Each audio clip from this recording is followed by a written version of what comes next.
Hi, and welcome everyone. We are here on our Land by Lindsey podcast.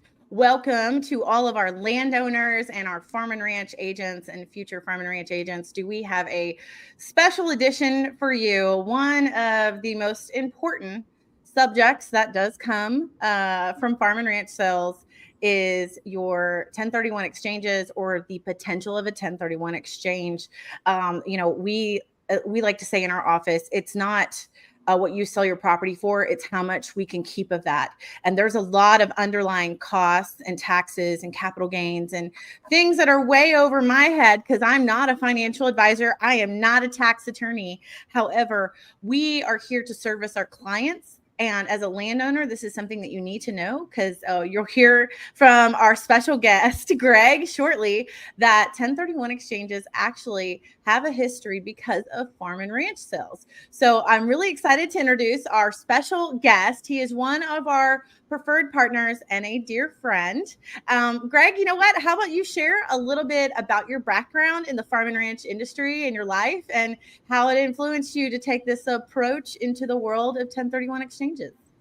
You bet. Thanks, Lindsay, so much. So, and it's just kind of fortunate the way I kind of fell into it. Didn't really fall into it. I asked around. I started listening to real estate agents that were doing 1031s back when I was in the title business in the late 80s. And I found out, people selling by real estate all day long without paying taxes. So when I got a chance to jump into this in 1994, I did it and I haven't looked back. And you'll see in a couple of slides, you'll see my mom and dad, Louie. That is my mother's parents. They lived to be 100 years old. I was so blessed. I grew up in Fort Worth. All of my grandparents were farmers between Abilene and Lubbock. And so I spent every second I could out there, definitely 100% of my summers. I had the best of both worlds.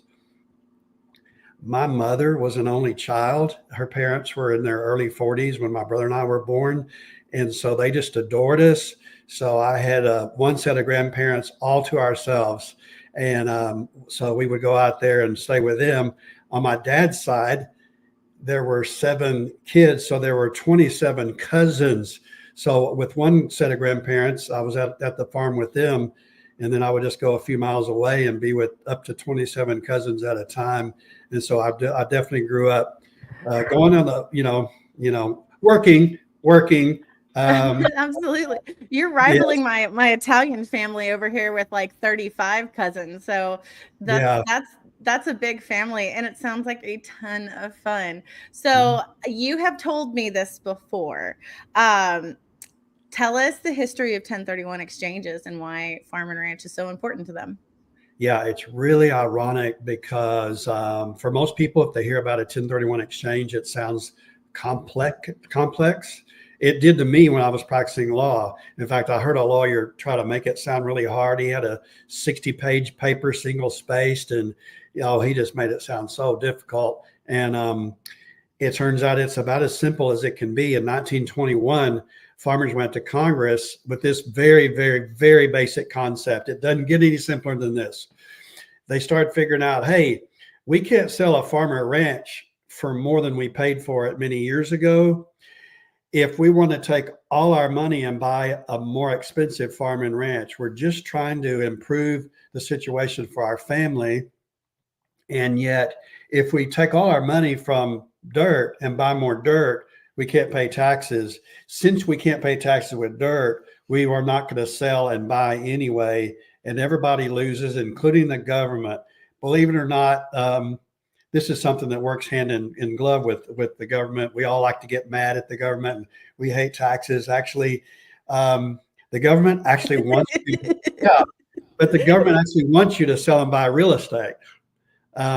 Guess why? Because every time someone sells and buys real estate, when you use a great real estate broker like Lindsey Holland, guess what? Lindsey Holland pays the highest tax rate that is out there, the ordinary income rates on her real estate commissions. So the government wants people to sell and buy real estate. So real estate agents and title companies and everybody else will pay income taxes on the extra income generated. So this is actually a partnership with the government. Been around since 1921. That's how long it's been around. and it is not that complicated. Sure, my role is to think about all the different issues. I've actually come up with over 180 issues, but the basic concept is that's simple, and it boils down to 3 words that we'll go over in a minute. But yes, you're right. Absolutely. Thank you for covering that, because I feel like when it comes to, and we covered this in another podcast, being financially confident and also hiring resources like yourself, which technically are pennies on the dollar. I tell people all the time, saying I can't afford it. I'm like, you can't afford not to, because they're going to find underlying real tools that you can use in legislation and tax law that's going to save you money and make you more money with your money in the end. So we did have Jacob come in, and he's one of our rural financial advisors. He specializes in if you're in the rural market and you have rural properties and you're in that mix. So it's really exciting now talking about, listen, the devil's in the details. This isn't scary. This is what Greg does for a living. And we're going to be able to help you if you qualify and all these things line up to let you take more of that money home and not just apply it. One of the biggest misconceptions that we're going to cover here is apply it to another ranch. So I'm really excited to dive into this. And I know you have some amazing slides that we're going to pull up and cover here in a second. There we go. So I'm going to let you kind of take it away. Just to specifically go over the process of 1031 exchange in regards to rural properties and farm and ranch transactions. So I'm gonna let you take it away. Yeah. Okay. You bet. Yeah. So yeah, it's just one sentence, y'all. It's just one sentence in the tax code. And it says, no gain or loss shall be recognized. The word recognized means tax. So what this says is you don't pay tax if you do what they call an exchange of what they call like-kind property. Now, it's not an exchange and it's not like-kind property, but it's better than that. It's great that it's not. It's a whole different language. So you want to forget about what you think the word exchange means or what like-kind means. Both of those words are better than they sound. There's actually only 3 words: exchange, like-kind, and qualified intermediary. None of them mean what they say. Exchange and like-kind are better than they sound. So we're going to go over what they mean because it opens up so much opportunity. At the end, we'll talk about qualified intermediary, which is a lot worse than it sounds. And you just have to learn what that means to protect yourself. That word is defensive. These 2 words are offensive. You want to learn what these words mean to be on the offense. So can I move the slides or what? Yes, sir. You should be able to drive. Okay. I'm doing the down button. I've seen this before. I'm doing the down button. How do I do it? It should pull up the slide on your screen. Oh, it helps if I put on my glasses. Okay. This is Mailbox Money. And they pretty much helped raise me because they only had one child, which is great. That was my mom. And Mama lived to be 96, and Dad Louie lived to be 100. He wanted to live to be 100. He lived to be 100, and then he passed away a month later. So good living, just working hard outside. He'd even have a little drink every day. Every day he'd have 1 or 2 drinks, but no more. Anyway, enough about that. So hey, I think it's good for people to hear your background because it is. Yeah. Working in this market and not being able to relate to our customers, I get it. It's scary. You're like, hey, you're the big bad attorney, you're the big bad bank. But when people out there that are listening realize, hey, this gentleman comes from our background, he understands how hard we work, the sweat equity into the property, and we don't understand the tax law, we don't understand some of the financial benefits. So, for me, I'm glad that you bring that to the table. And that's why, we partner with you, because you get our people. We are different. Anybody who knows me, they're like, yep, Lindsey's one of a kind. When you're an outdoorsman or in a rural market and you are a country folk, you speak a certain way, you think a certain way, and you have a certain set of values. So we appreciate you bringing that background to the table, because it does make our clients more comfortable. It makes me more comfortable because I know you can look at something and say, yep, they have a cattle ranch, we're going to do this, and we can transfer it into something similar. like and kind, and you also can explain things that might be scary or unknown. So I appreciate you bringing that to the table, Greg. You bet. Thank you, Lindsay, very much. Now, this is one of the many things you don't need to memorize. Don't try to make this hard. Don't memorize these numbers. I'm just I want to lay out what the pain is. What the pain is if you don't know about 1031s, how much pain you're going to have, but we're going to eliminate that pain. Well, I do for most people. It just depends on if it works for you. But in general, it works about a billion% more than people assume. So just in general, if you were to sell a farm or ranch for more than you paid for it, if you take the sales price minus closing costs, basically the beginning basis is what you paid for the property. And it can get more involved with this when you have capital improvements and stuff. But all we want to get from this is basically on your appreciation, the amount the property has gone up since you paid for it. If you don't do a 1031, the federal government will take up to 23.8% of that out of your pocket. And that's that's just for states that have no state income tax. Soon there may be people here listening to this. It may be in a state that has state tax on top of that. So that's even worse. But the federal tax alone is almost a fourth of your appreciation goes away if you don't do a 1031, and almost 30% of your depreciation, like on your barns. If you've been writing off part of the cost of your property, that's a great write-off while you own property depreciation. But guess what? You pay that back when you sell the property unless you do a 1031. So we don't want to pay this. So that's what this whole thing is about. So why this matters to owners.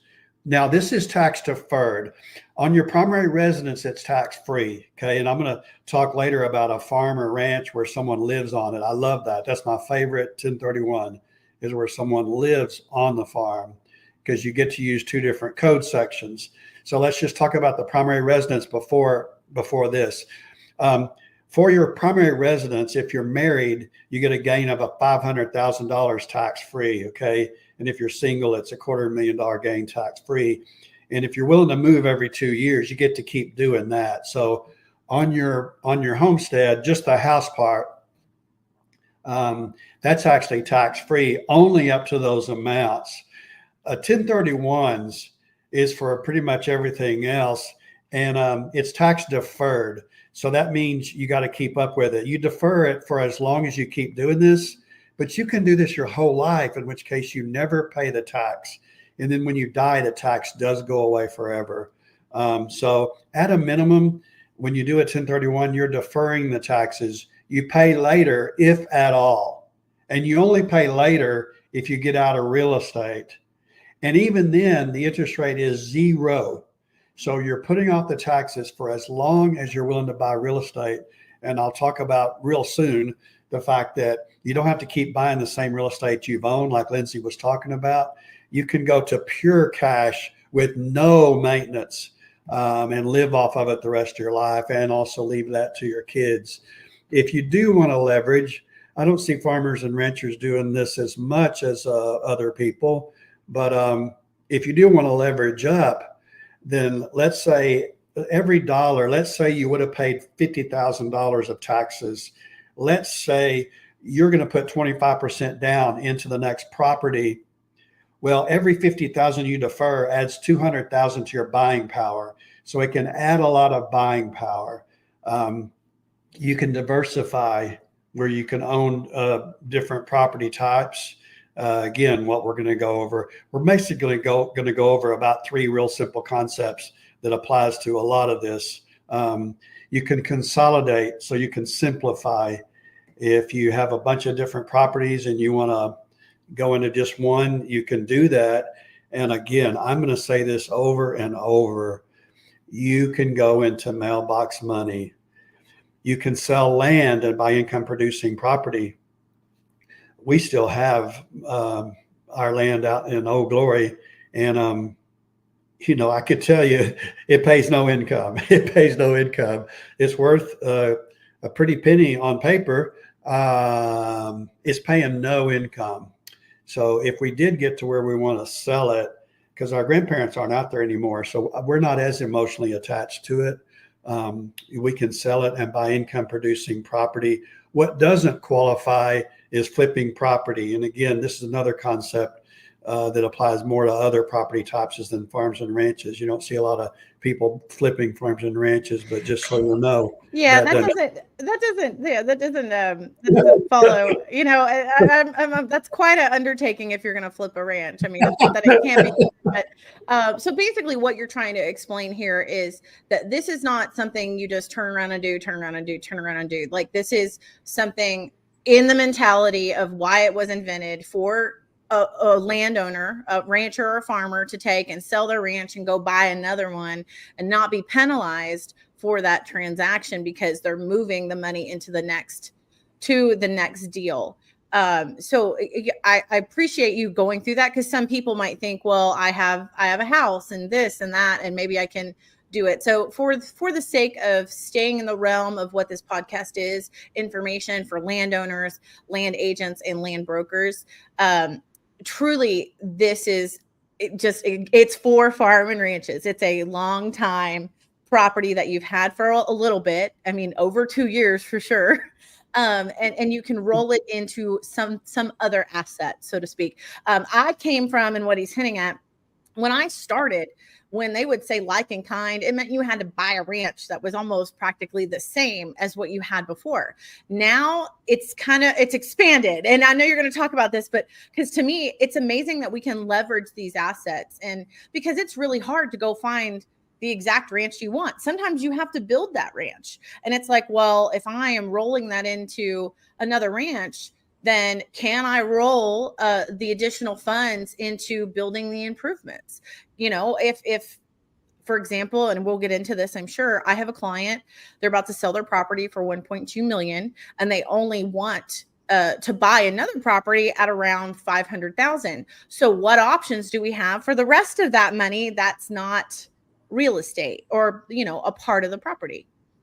Yeah, exactly. And that's why, you know, it's so important to know about your options, because a lot of financial advisors in your situation, Lindsey, in that situation will say, well, just pay the tax on the rest. And I have this investment over here. You can make 8% or whatever. The thing is, if you do anything with your money other than buy real estate in a 1031, you're going to pay taxes, and it's going to take you many years just to get back to zero, just to get back to where you were. So it's very important to know about that. You know, when you're thinking about maybe doing something else with your money, it doesn't mean never do anything else with your money, but you want to, exactly. It's apples and oranges. Yeah. Well, and I was just thinking about your figure up to 23%. Well, you know, if you invested in something at 8%, you're not going to, it's simple math, 8% minus 23%, you know, that's not zero. And that's it's not a positive number. So, you know, but it's nice to put this on paper. And thank you so much for preparing this slide presentation so we could visually go over it. So I'm really excited for you to touch more into the like and kind scenario and how to leverage and diversify this situation. Yeah, you betcha. Like I said, there's only 3 words. It's like, kind, exchange, and qualified intermediary, or QI. I put red X's through there because none of them mean what they sound like. And so now we're going to get into how good like kind is. And that's because this is like kind. All of this is like kind. Okay. All real estate in the United States that has been held for any kind of business or for investment in the real estate is like kind to all other real estate that's held for use in a business or for investment. That is how broad it is. All of this is like kind. Cropland, even raw land, even pasture land, even mesquite trees. In fact, Deloitte says every year about 35% of just raw land, even non-productive land, just raw land, dirt, about 35% of those sales every year are 1031s. Sometimes they buy more land further out. They just keep buying land and holding it for many years as it appreciates. And then they may transfer it to one of their development companies, but a lot of people will transfer it to Mailbox Money. So these, I see up there that single family rental. I assumed this didn't apply to residential at all. I figured this was all just commercial, but The most common 1031 in America is buying a residential rental. The only reason that's relevant to farms and ranches is just that, as you know, Lindsey, a lot of people, they want to buy our farm and ranch, but they've built their wealth through these other investments. So that's how that can wind up applying to them is, they want to buy a farm and ranch. Of course, I've also heard about half the people that buy a farm and ranch that don't have that background. About 5 years after they bought it, it's worth about half what they paid for it because they don't know what the heck to do with it, right? That's a whole other topic.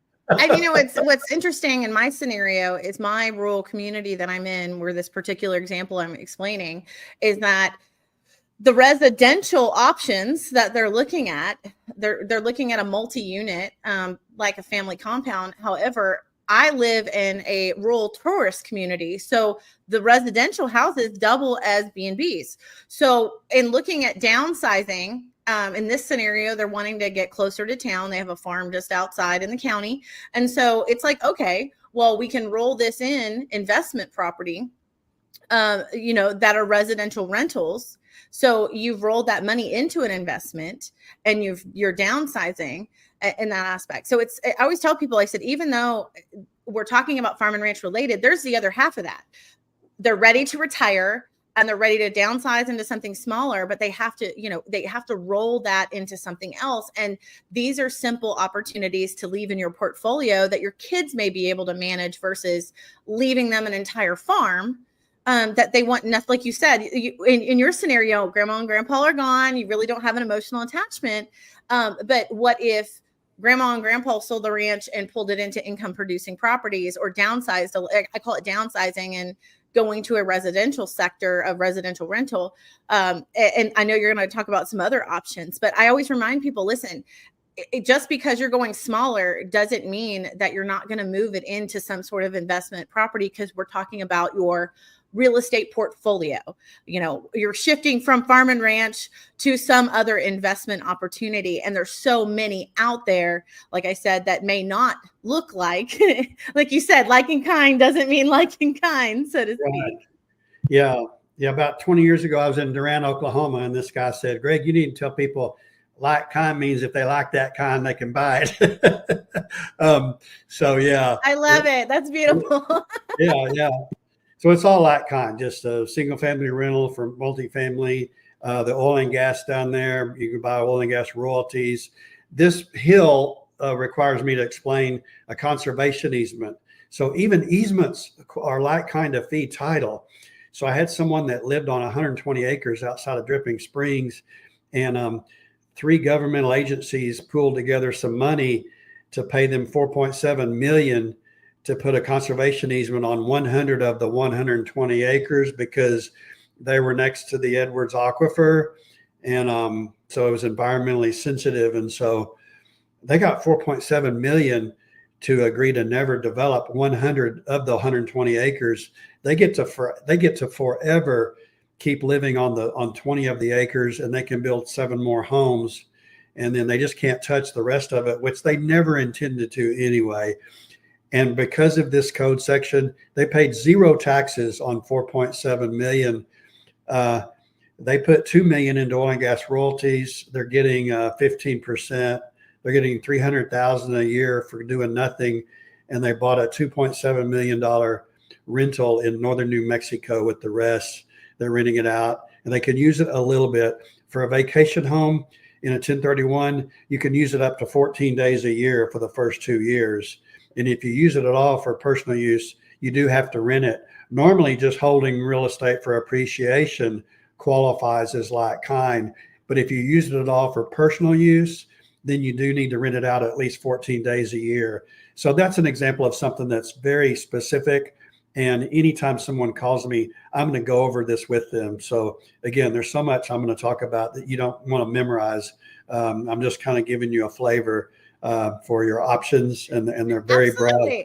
Yeah. And you know what? It confirms that, my job is not the expert in 1031 exchange.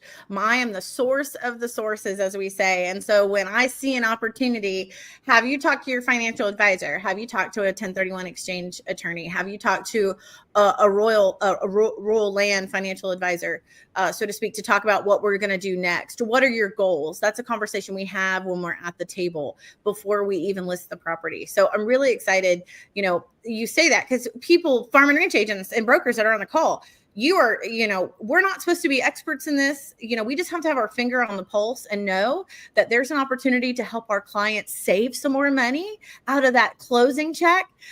So let's get everyone a big win in that opportunity. So, and also too, introducing you today.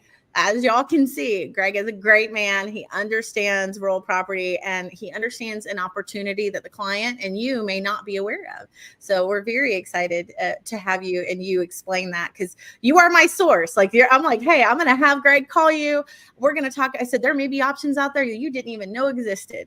So very excited for that. Yeah, you bet. Thank you. And then finally at the bottom, water rights, that's surface water, which we don't own, but I didn't have a picture of groundwater. It just that picture is to remind me about groundwater. We have a lot of ranchers that sell some of the groundwater under their ranch, and they use that money to buy a whole nother ranch. That's like kind. So your ownership of groundwater or minerals or surface, brick and mortar, it's all the same. So I mentioned oil and gas. Like I said, a few topics I'm going to beat to death because they're so important.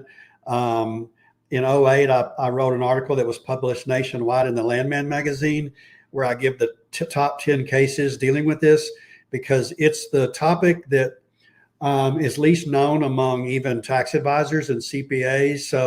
So I actually listed the most cases I've ever listed with any article I've written when it comes to oil and gas, since a lot of CPAs go, oh, well, I don't know about that. Well, it is true. So this is just an example of, just one of many examples of, if you email me, I can email you my articles. And I think, my email is at the end of this. Vacation homes, I've already talked about that. I wrote an article in 2008 in the Texas Realtor magazine that lays this out more word for word. This is the 14-day thing I mentioned. Okay, fractional ownership. This is the one form of mailbox money we really haven't talked about. Well, triple net lease, that's the most commonly known about. So if you want to get out of farm and ranching and you just want cash flow, you can buy a CVS or a Walgreens or a Jack in the Box or a Dollar General. Those are called triple net lease. It just means you lease them to a corporation that pays rent, net of maintenance, taxes, and insurance. So they take care of that. So most of the standalone Dollar General stores you see and Walgreens, most of those are owned by older 1031 investors who've never even been to the location, not one time. If you don't have enough money to buy a triple net lease, there is something called a DST. Don't worry about that word. It just means a fractional interest. I own one. I sold a rental. My wife and I sold a rental. We bought a piece of an Amazon warehouse in Tucson, Arizona. Okay, that's passive cash flow. Amazon's not going to call us and have us go fix their air conditioner, so you can do that. So I had an 86-year-old farmer north of Austin. He was still up on his tractor farming this property by himself. So he just made whatever income an 86-year-old farmer just doing it all himself can make. But development had gotten up next to him. Now, where his was even more than this $5 million, his was $6 million. And so he gladly sold his property for $6 million. He put $3 million into a DST. Those only pay about 4 or 5%. So he's making $150,000 off that. The other $3 million, he bought royalties. Those generally pay more if you buy them from the right people, because they have to generate a higher income because people are more afraid of it. So he's making 15% off of that $3 million. That's $450,000. He's making $600,000 a year. And Lindsey, this isn't even what he was most excited about. He was most excited about something you alluded to earlier. So yeah. Despite the fact that we would all think he'd be mostly excited about getting off the tractor and getting $600,000 a year for doing nothing, no. He was finally free of worrying about leaving one family farm to 5 kids who didn't get along and didn't know how to operate it. And so the Section 1031 allowed him to get paid, even if he can't work anymore, $600,000 a year compared to a regular just farmer's income. And he leaves 20% of his DSTs and 20% of his minerals to each of his 5 kids. They get pure cash flow. They don't need to know anything, and they don't have to talk with each other. It's just unbelievable what all this does. Oh yeah. What's amazing? It's so beautiful that we see the turmoil when someone passes away and they think a grandkid or one of the heirs are going to take this on. And let's face it, if you don't do it every day, if you're not on the ranch and making it work for you and leveraging all those assets, it's not going to work out. And we see families literally beating each other up verbally, and just it turns into this huge emotional disaster. And the fact that if hopefully someone's sitting here and they're like, hey, I don't know what to do, but this is great. This gives you the opportunity to put a very beautiful, peaceful portfolio together, take your sweat equity and leverage it to support your family. Because at the end of the day, if I look at it this way, if your kids eventually want to go buy a ranch, they can go buy their own ranch with what you have done here. So I have seen more ranches and families destroyed because someone didn't take the lead and handle it prior to. So I love this example, and I've heard you talk about this before. And what 86-year-old's going to know? Who's going to know?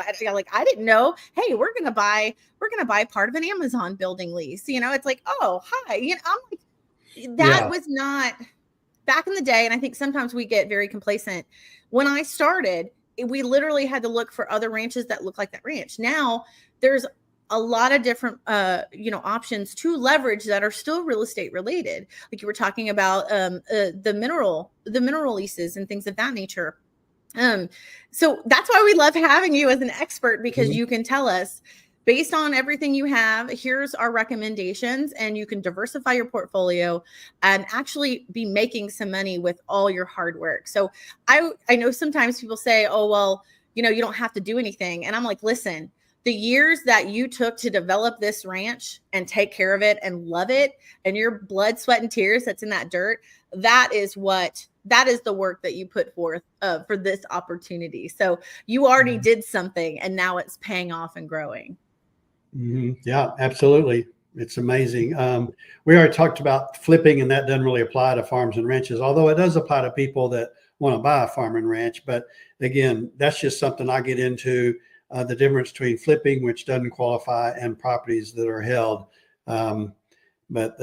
So now, okay, so how to do an exchange and why it's better than exchange sounds like. See, exchange makes people think they got to go find somebody to exchange with.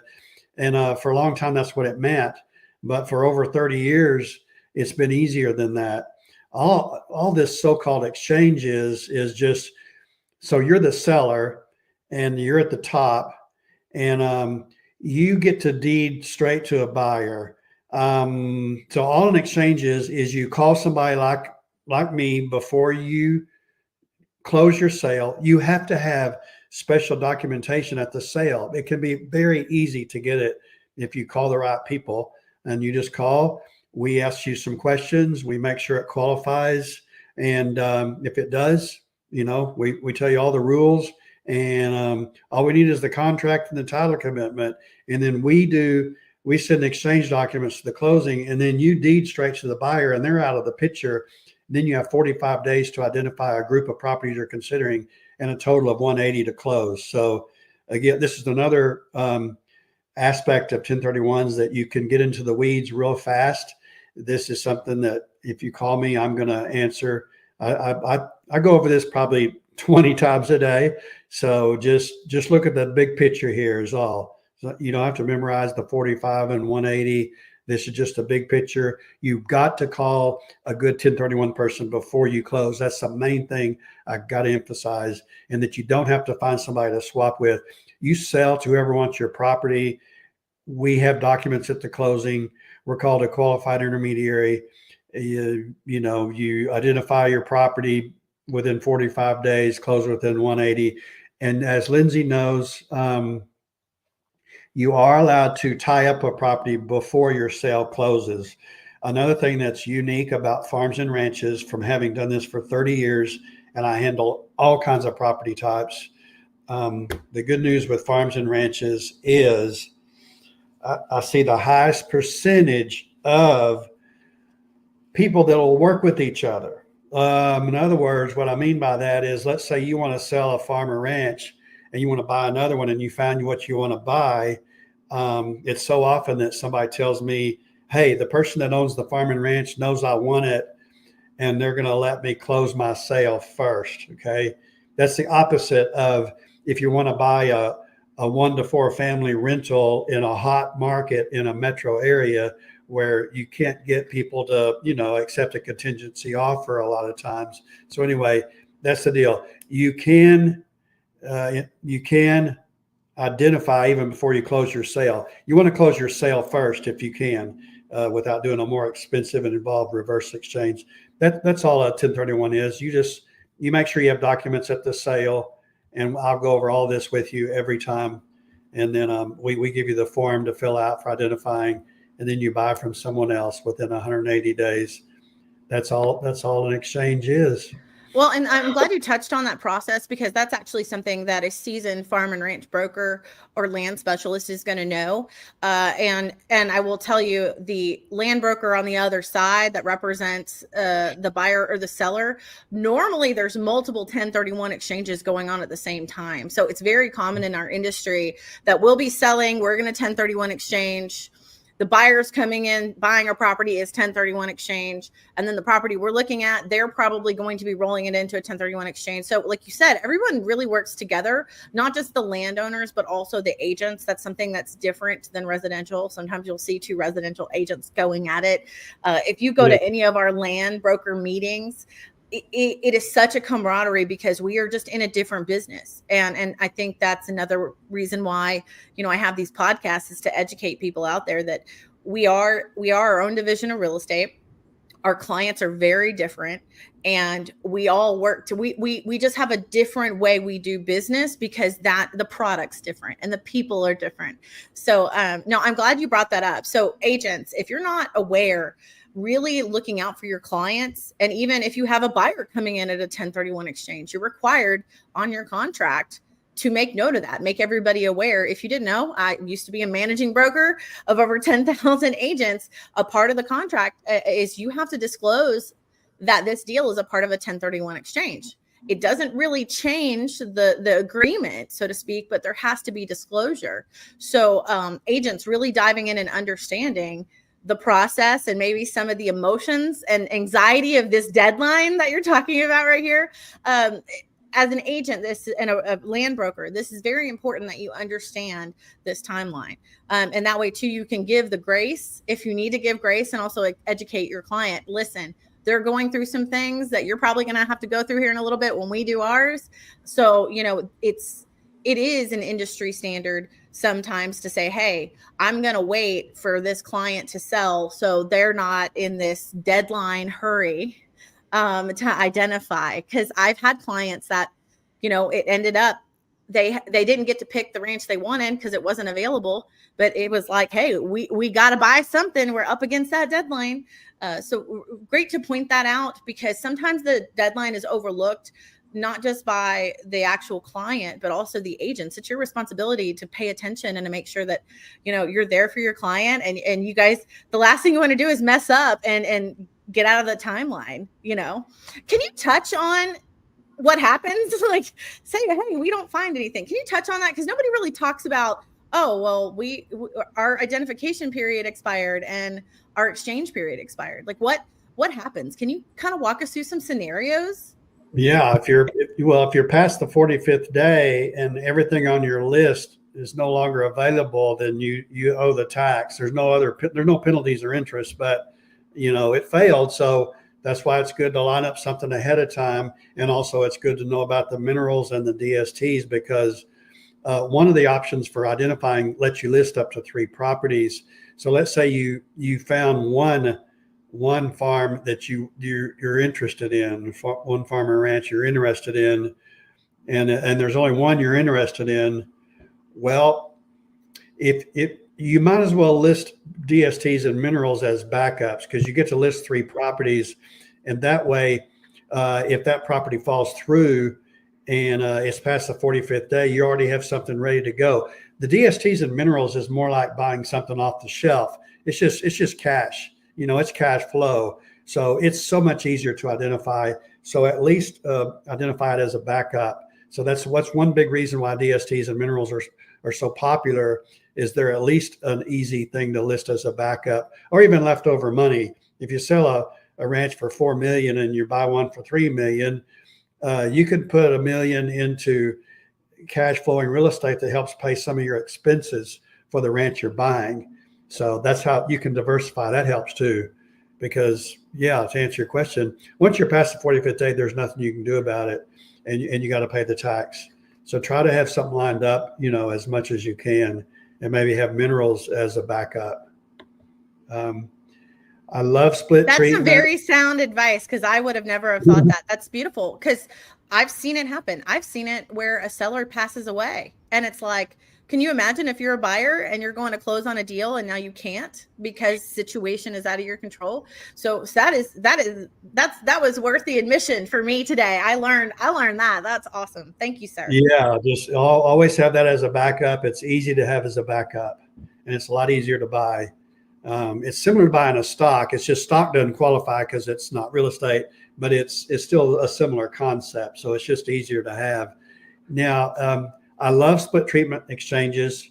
Now, Lindsay's going to go, Greg, why are you showing a fourplex? Did you forget this a farm and ranch class? Let me explain. It's okay. I told you, sometimes we downsize. Sometimes we're getting out of the business, right? Well, that too. But also the reason I'm doing this is a lot easier to see when I'm going to segue into farm and ranch split treatments. It's just a lot easier to start with the fourplex, because I'm going to talk about a farm or ranch where you also live there. These are fascinating. They're very fact-based. They're very individualized. But so I want to start with a fourplex because it's a lot simpler. If you live in a fourplex, let's say you have a fourplex and you live in one of the units. When you sell it, you might not owe any tax on your primary residence on the one of those 4 units because you live in that unit, but you're going to pay taxes on the 3 units you rent out unless you do a 1031. But you can do a 1031. You can do a split treatment. In other words, a property can be part of it primary residence and part of it investment. So I start with a fourplex because that's so much easier to see. Now all we do is take that to a land deal, farmer ranch. Same thing. It's just not as simple. You have to use your judgment. There's really no guidelines here. So I just tell people, look, just be reasonable. But here, someone lived on this farm, and the price on the whole thing was $4.6 million. And so you can sell the whole thing to one buyer with one price, and then you got to come up with an allocation. Almost nobody actually pays an appraiser to give their opinion. They just write down whatever's reasonable.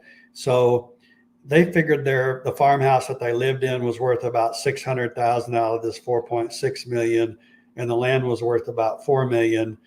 So their cost in that farmhouse was $100,000, and they're married. So you get a $500,000 gain tax-free on your primary residence. So the $100,000 cost plus $500,000 means they put that $600,000 in the bank tax-free, and then they do a 1031 with the rest.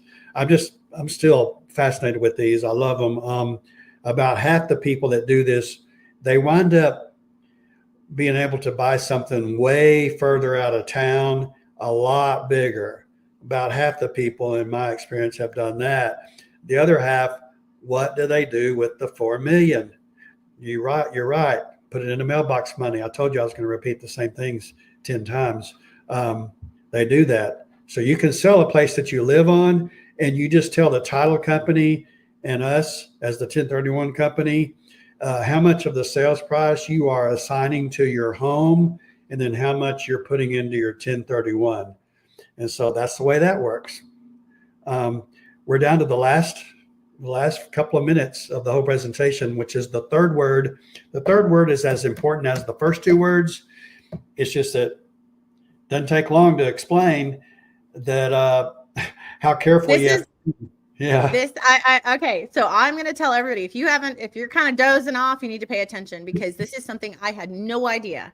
There's so much money exchanging hands, and you do not have to be insured, or Greg's going to go into this, but there is a lot of, I guess you could say, fraud and embezzlement with 1031 exchanges. And it's very important that you find and know that your intermediary, the person helping you, is qualified.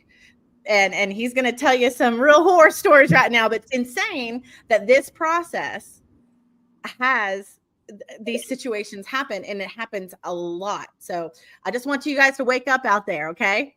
Absolutely. Yeah, please do. Please. You have a lot more to lose than Lindsey or I if you don't pay attention to this. So let's back up here. So from 1921 to 1991, you actually had to swap with people. And in 91, that's when Congress gave us this much easier process where you sell and you just have this third party called a qualified intermediary hold on to your funds. So that's all great. That's a lot easier than actually putting all these people together and trying to do a multi-party swap. But there's a problem, like Lindsey said. This term qualified intermediary, guess what? There's nothing qualified about it. The actual definition of a qualified intermediary, it includes everyone in the universe who's not disqualified, and they don't disqualify crooks or people who've never even read the tax code. So the actual definition of a qualified intermediary, it's everybody who's not disqualified, and they only disqualify your relatives or agents. It only means someone independent. So this is just a small list of companies. When the money was sent to them, they put it in their name, and then they spent the money. And so you don't want that to happen. And so you have to do your own due diligence. You want to find out who owns them, what's their financial rating, what do they do with the money. So we put in writing, hey, the money's not put in our name. It's in your name and our name. Our name has to be one of the names, otherwise it's taxable. But we don't put any money just in our name. So we can't write checks. It takes everyone approving the disbursement, and it's only going to go to the title company handling the purchase. And it's $25 million E&O insurance, $50 million fidelity bond, $15 million cyber liability. We have the most, liability protection of anybody out there. It's equal to. So we put in writing the money only goes in the bank. There's not even a law that says the money goes in a bank. So some QIs like put it into Bitcoins and lost it. But when you're with a company like ours, that just doesn't happen. We've handled billions of dollars of exchanges, haven't lost a penny. And so that's what you need to know. You need to know what a QI is and isn't, and who you're dealing with. So just so everyone hears this, because sometimes the words get confusing. The qualified intermediary is the person that's handling the exchange. It doesn't mean that they're licensed and bonded and insured. So the warning here for everyone is there are a lot of people doing intermediaries. And for us in our team, and the way I operate is that we don't want to refer a client someone that's not insured and bonded. So very big point here. Farm and ranch agents that are out there, and landowners, at the end of the day, it's your money. Understanding that not all people you hire are created equal.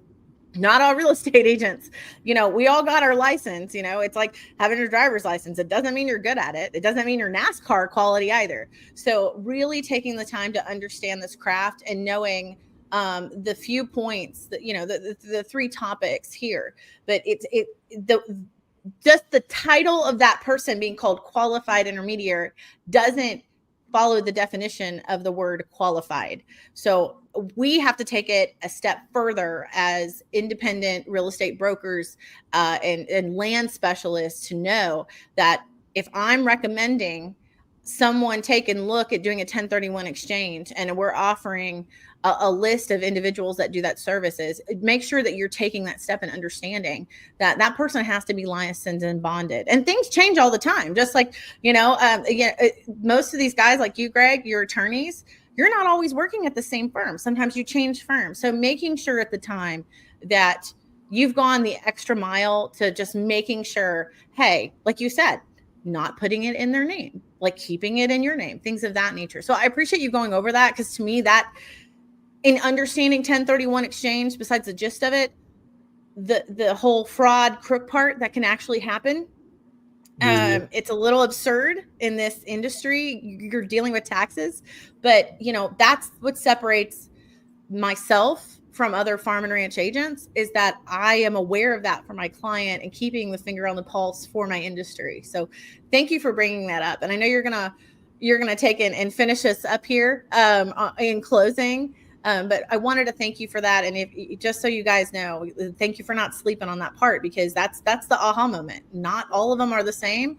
And yes, there is fraud in this industry, in this particular type of service on a transaction. Absolutely. And for any of you landowners out there, just to really drive this point home, wow, it's so important to deal with a real estate agent who knows this, because this is how you walk the horse to the barn. I was a long time ago, I was talking to somebody and it had nothing to do with real estate, and we were trying to get something done. And he said, well, I think we can walk this horse to the barn. I about fell out of my chair, how much I love that phrase. So I stole it. So how to walk the horse to the barn, meaning how do you get a 1031 done? Well, if you're a landowner, like I said, one thing you do is use a real estate agent who knows about it. And this is what part of the value of a real estate agent is, knowing the 1031s and knowing what to do, and it's communication. And a good 1031 agent knows to contact a QI early in the sales process to tell the title company it's an exchange a week before closing when possible. Make sure the QI, that's us, has what it needs to get the exchange documents to the closing. I would say at least 24 hours before closing, make sure the title company has the exchange documents. I have had a few times when we've done our job, we've done everything, and we've sent the documents to the closing, but the closer didn't notice it. So it's a communication thing with real estate agents, and not to step on other agents' toes, but you got to do it, because you got to emphasize the value of some of the agents that know what they're doing. I'm stunned sometimes when I'm handling a 1031 for someone and I know they're represented by a real estate agent, and the real estate agent is literally not even included on the emails and is not taking part in the communication process to make sure everybody is doing what they need to do to make sure there are exchange documents at the closing, and that the title company knows who the 1031 person is, and vice versa. So not all real estate agents stay involved to make sure that the 1031 is done properly. And just last week, when I was at the 33rd Land Outlook Conference a couple of weeks ago in San Antonio, farm and ranch broker called me, and he grew up with this lady who her husband died, and she took over like a $6 million ranch. She decided she could sell that ranch herself because she knew somebody that wanted to buy it. And it really hurt this farm and ranch broker's feelings that this girl he had been best friends with since a child didn't have him sell her farm and ranch for her. He might have gotten more for it, but guess what? Even if he had sold to that same person, guess what?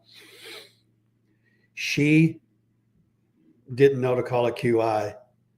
She let her deal go all the way to closing and lost $1.5 million in taxes because she didn't let her friend represent her in that sale. He knew to do a 1031 that you need to call a QI, but he didn't know she was selling. He didn't know that she was doing a 1031. She didn't give him the chance to represent her.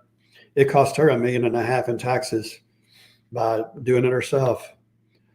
So in summary, like kind is all United States real estate that's held for business or investment, whether you're selling a farm and ranch or buying one. An exchange is a sale with exchange documents followed by an identification within 45 days and a purchase within 180. And the 45 is part of the 180. And a QI or a facilitator is any third party who holds the funds, but who it is to a prudent investor is someone that knows what they're doing. And yeah, this is my cell phone and my email address. I do these all over the nation. So I'd be happy to help you if I can. Absolutely. And mention this podcast, everyone. Greg, Greg's podcast, the last one we did about a year ago, it pretty much is the most watched podcast out there. Pretty much we're talking about, mailbox money. There's money there to be made and saved. And really excited to have you. For those listening, please subscribe so you don't miss out on these amazing opportunities to learn about farm, ranch, and land real estate and benefits for landowners. Also, too, in the description, information and how to contact Greg is also in there. So you can also come back. Like if you're driving and listening to this, I'm one of those. I drive and listen to podcasts and books, but you can always refer back. And that way you know how to get a hold of Greg. And he's amazing. Like I said, he's someone that we advocate for on our team. He's one of our experts. And we're so glad to have you today. Thank you so much for all your knowledge and support and help here. Thank you.